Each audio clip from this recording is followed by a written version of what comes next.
சாதாரணமாக சும்மா எந்திரிக்கிறதே நமக்கு கஷ்டம். இதில் காலைல வேலைக்கு எந்திரிக்கிறதுலாம் ரொம்ப கஷ்டம். காலைல அது போல தான் பொறுமையாக எந்திரிச்சு போயிட்டு ஹோட்டலுக்கு போயிட்டோம்.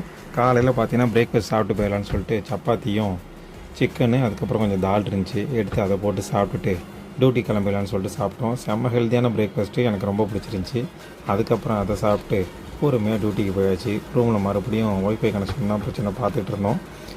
ரிப்பேர்லாம் முடிச்சுட்டு அப்புறம் லேண்ட்லைன் கேபிள் கனெக்ஷனு, அதுக்கப்புறம் சிசிடிவி கேமரா பாப்பான்னு சொல்லிட்டு அதுக்கப்புறம் இந்த வேலையெல்லாம் முடிச்சுட்டு போகிறதுக்கே மணி 2 ஆகிட்டு.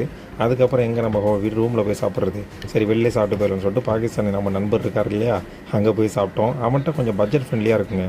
ஹாஃப் பிரியாணி கொடுத்தான், ஹாஃப் ரியாலு. நம்ம ஊர் காசுக்கு அரௌண்டு 115 ரூபா வந்துச்சு.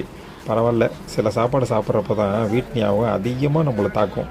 அந்த மாதிரி சாப்பாடு அதை பொறுமையாக வாக் பண்ணிட்டு போயிட்டு பங்காளி மார்க்கெட் ஒன்று இருந்துச்சு, அங்கே எல்லாமே சீப்பான ரேட்டு. அடுத்தடுத்த வீடியோவில் உங்களுக்கு அப்டேட் பண்ணுறேன்.